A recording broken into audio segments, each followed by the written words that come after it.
من يقنت منكن لله ورسوله وتعمل صالحا نؤتها أجرها مرتين وأعتدنا لها رزقا كريما আৰু তোমালোকৰ মাজৰ যিয়ে আল্লাহ আৰু তেওঁৰ ৰাসূলৰ আনুগত্য কৰিব আৰু নেক আমল কৰিব আমি তেওঁক দুবাৰকৈ প্ৰতিদান দিম আৰু আমি তেওঁৰ বাবে প্ৰস্তুত কৰি ৰাখিছোঁ সন্মানজনক জীৱিকা يا نساء النبي لستن كأحد من النساء إن اتقيتم فلا تخضعن بالقول فيطمع الذي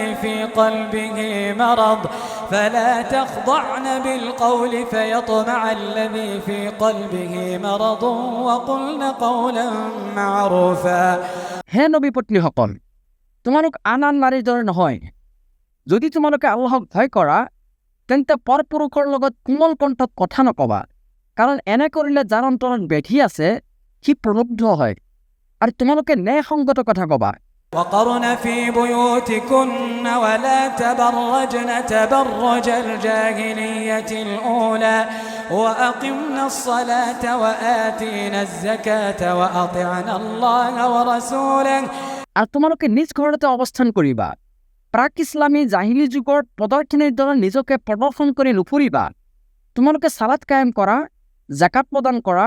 লগতে আল্লাহ আৰু তেওঁৰ ৰাসূলৰ আনুগত্য কৰা إنما يريد الله ليذهب عنكم الرجس أهل البيت ويطهركم تطهيرا হে নবী পৰিয়াল আল্লাহে তোমালোকৰ পৰা কেৱল অপবিত্ৰতাক দূৰীভূত কৰিব বিচাৰে আৰু তোমালোকে সম্পূৰ্ণৰূপে পবিত্ৰ কৰিব বিচাৰে واذكرن ما يتلى في بيوتكن من آيات الله والحكمة إن الله كان لطيفا خبيرا আল্লাহৰ আয়াত আৰু হিকমতৰ পৰা তোমালোকৰ ঘৰত যি পাঠ কৰা হয় সেইখিনি তোমালোকে স্মৰণ ৰাখিবা নিশ্চয় আল্লাহ অতি সূক্ষ্মদৰ্শী সম্যক অৱহিত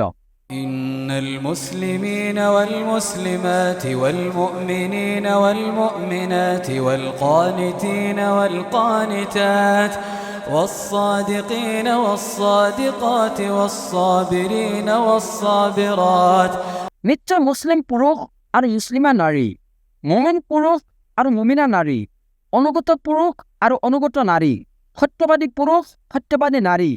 ধৈৰ্যশীল পুৰুষ والخاشعين والخاشعات والمتصدقين والمتصدقات والصائمين والصائمات আৰু ধৈৰ্যশীলা নাৰী বিনীত পুৰুষ আৰু বিনীতা নাৰী দানশীল পুৰুষ আৰু দানশীলা নাৰী সং পালনকাৰী পুৰুষ আৰু সং পালনকাৰিণী নাৰী والحافظين فروجهم والحافظات والذاكرين الله كثيرا والذاكرات أعد الله لهم مغفرة وأجرا عظيما জনংগ হিফাজতকাৰী পুৰুষ আৰু জনংগ হিফাজতকাৰিণী নাৰী আল্লাহক অধিক স্মৰণকাৰী পুৰুষ আৰু আল্লাহক অধিক স্মৰণকাৰিণী নাৰী তেওঁলোকৰ বাবে আল্লাহে ৰাখিছে ক্ষমা আৰু মহা প্ৰতিদান وما كان لمؤمن ولا مؤمنة إذا قضى الله ورسوله أمرا أن يكون لهم الخيرة من أمرهم আল্লাহ আৰু তেওঁৰ ৰাসূলে কোনো বিষয়ৰ ফয়ছলা দিলে কোনো মুমিন পুৰুষ অথবা কোনো মুমিনা নাৰীৰ বাবে সেই বিষয়ত তেওঁলোকৰ আন কোনো সিদ্ধান্ত গ্ৰহণ কৰাৰ অধিকাৰ নাথাকে ومن يعص الله ورسوله فقد ضل ضلالا مبينا যিয়ে আল্লাহ আৰু তেওঁৰ ৰাসূলক অমান্য কৰিব সি নিশ্চয় স্পষ্টভাৱে পথভ্ৰষ্ট হৈ যাব وإذ تقول للذي أنعم الله عليه وأنعمت عليه أمسك عليك زوجك واتق الله আৰু স্মৰণ কৰা আল্লাহে যাক অনুগ্ৰহ কৰিছে আৰু তুমিও যাৰ প্ৰতি অনুগ্ৰহ কৰিছা তুমি তাক কৈছিলা তুমি তোমাৰ স্ত্ৰীৰ সৈতে সম্পৰ্ক বজাই ৰখা আৰু আল্লাহৰ তাকৱা অৱলম্বন কৰা وتخفي في نفسك ما الله مبديه وتخشى الناس والله أحق أن تخشاه কিন্তু তুমি তোমাৰ অন্তৰত যি গোপন কৰিছিলা সেয়া আল্লাহে প্ৰকাশ কৰি দিলে তুমি মানুহক ভয় কৰিছিলা অথচ তুমি আল্লাহকহে বেছি ভয় কৰা উচিত আছিল فلما قضى زيد منها وطرا زوجناكها لكي لا يكون على المؤمنين حرج في أزواج أدعيائهم إذا قضوا منهن وطرا وكان أمر الله مفعولا তাৰ পিছত জায়েদে যেতিয়া নিজৰ স্ত্ৰীৰ সৈতে বিবাহ সম্পৰ্ক ছিন্ন কৰিলে অৰ্থাৎ তালাক দিলে তেতিয়া আমি তেওঁ জয়নবক তোমাৰ লগত বিয়া দিলোঁ যাতে মুমিনসকলৰ তুলনীয়া পুত্ৰসকলে নিজৰ স্ত্ৰীক তালাক দিয়াৰ পাছত সিহঁতক অৰ্থাৎ সেইসকল নাৰীক বিবাহৰ মাধ্যমত স্ত্ৰী হিচাপে গ্ৰহণ কৰিবলৈ মুমিনসকলৰ কোনো সমস্যা নহয় আল্লাহৰ আদেশ কাৰ্যকৰী হ'বই হ'ব ما كان على النبي من حرج فيما فرض الله له سنة الله في الذين خلوا من قبل وكان أمر الله قدرا مقدورا আল্লাহে নবীৰ বাবে যি বিধিবদ্ধ কৰিছে সেইটো কৰাত নবীৰ বাবে কোনো দুখ নহয় পূৰ্বে যিসকল নবী অতিবাহিত হৈছে তেওঁলোকৰ বাবেও এইটোৱেই আছিল আল্লাহৰ বিধান আল্লাহৰ ফয়ছলা সুনিৰ্ধাৰিত অৱশ্যম্ভাৱী الذين يبلغون رسالات الله ويخشونه ولا يخشون أحدا إلا الله وكفى بالله حسيبا তেওঁলোকে আল্লাহৰ বাণী প্ৰচাৰ কৰিছিল আৰু তেওঁকে ভয় কৰিছিল আৰু আল্লাহৰ বাহিৰে আন কাকো ভয় কৰা নাছিল হিচাপ গ্ৰহণকাৰী ৰূপে আল্লাহেই যথেষ্ট ما كان محمد أبا أحد من رجالكم ولكن رسول الله وخاتم النبيين وكان الله بكل شيء عليما মুহাম্মদ তোমালোকৰ মাজৰ কোনো পুৰুষৰ পিতা নহয় বৰং তেওঁ আল্লাহৰ ৰাসূল আৰু সৰ্বশেষ নবী আল্লাহ সকলো বিষয়ে সৰ্বজ্ঞ يا أيها الذين آمنوا اذكروا الله ذكرا كثيرا হে ইমানদাৰসকল তোমালোকে আল্লাহক বেছি বেছি স্মৰণ কৰা وسبحوه بكرة وأصيلا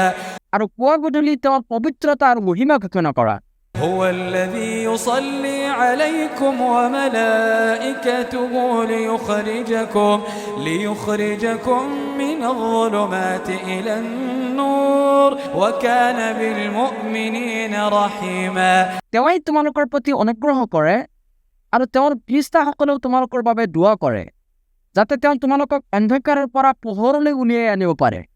তেওঁ মুমিনসকলৰ প্ৰতি পৰম দয়ালু تحيتهم يوم يلقونه سلام وأعد لهم أجرا كريما যিদিনা তেওঁলোকে আল্লাহৰ লগত সাক্ষাৎ কৰিব সেইদিনা তেওঁলোকৰ অভিবাদন হ'ব সালাম তেওঁলোকৰ বাবে তেওঁ প্ৰস্তুত কৰি ৰাখিছে সন্মানজনক প্ৰতিদান يا أيها النبي إنا أرسلناك شاهدا ومبشرا ونذيرا হে নবী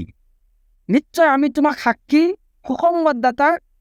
আৰু সতৰ্ককাৰী ৰূপেহে প্ৰেৰণ কৰিছো وداعيا إلى الله بإذنه وسراجا منيرا লগতে আল্লাহৰ অনুমতিক্ৰমে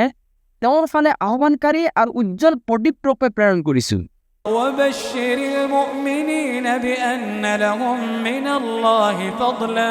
كبيرا আৰু তুমি মুমিনসকলক সুসংবাদ দিয়া যে তেওঁলোকৰ বাবে আল্লাহৰ ওচৰত আছে মহা অনুগ্ৰহ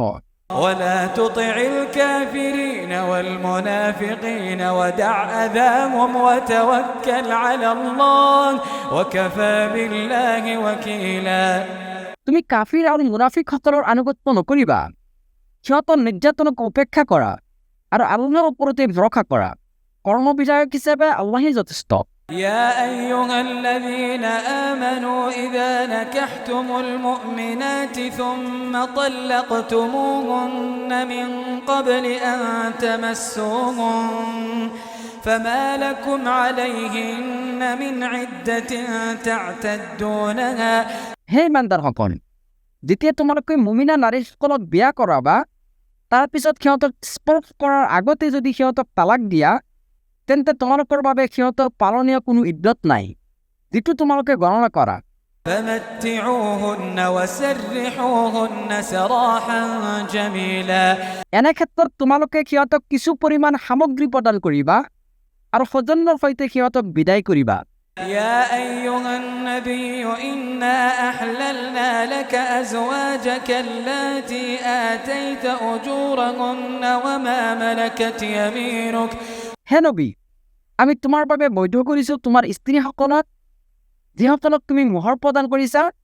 আৰু বৈধ কৰিছোঁ ফাই হিচাপে আল্লাহে তোমাক যি প্ৰদান কৰিছে সিহঁতৰ মাজৰ পৰা যিসকল তোমাৰ মালিকানাধীন হৈছে। وما ملكت يمينك مما أفاء الله عليك وبنات عمك وبنات عماتك وبنات خالك وبنات خالاتك اللاتي هاجرن معك লগতে বিবাহৰ বাবে বৈধ কৰিছোঁ তোমাৰ দদাই বৰপাইৰ জীয়াকহঁতক, জেঠাই পেহীৰ জীয়াকহঁতক, মোমায়েৰৰ জীয়াকহঁতক আৰু তোমাৰ জেঠাই মাহীৰ জীয়েকহঁতক। وامرأة مؤمنة إن وهبت نفسها للنبي إن أراد النبي أن يستنكحها خالصة لك من دون المؤمنين যিসকলে তোমাৰ লগত হিজৰত কৰিছে, লগতে এনেকুৱা মুমিন নাৰীসকলকো বিবাহৰ বাবে বৈধ কৰিছোঁ যিয়ে নবীৰ বাবে নিজকে সমৰ্পণ কৰে, যদিহে নবীয়ে তেওঁক বিয়া কৰাব বিচাৰে। এই বিধান বিশেষকৈ তোমাৰ বাবে নিৰ্দিষ্ট, অন্যান্য মুমিনসকলৰ বাবে নহয়। قد علمنا ما فرضنا عليهم في أزواجهم وما ملكت أيمانهم لكي لا يكون عليك حرج وكان الله غفورا رحيما যাতে তোমাৰ কোনো অসুবিধা নহয়। সৰ্বসাধাৰণ মুমিনসকলৰ বাবে তেওঁলোকৰ স্ত্ৰী আৰু দাসীবিলাকৰ বিষয়ে আমি যি বিধান নিৰ্ধাৰণ কৰিছোঁ সেয়া আমাৰ জনা আছে। আল্লাহ ক্ষমাশীল, পৰম দয়ালু।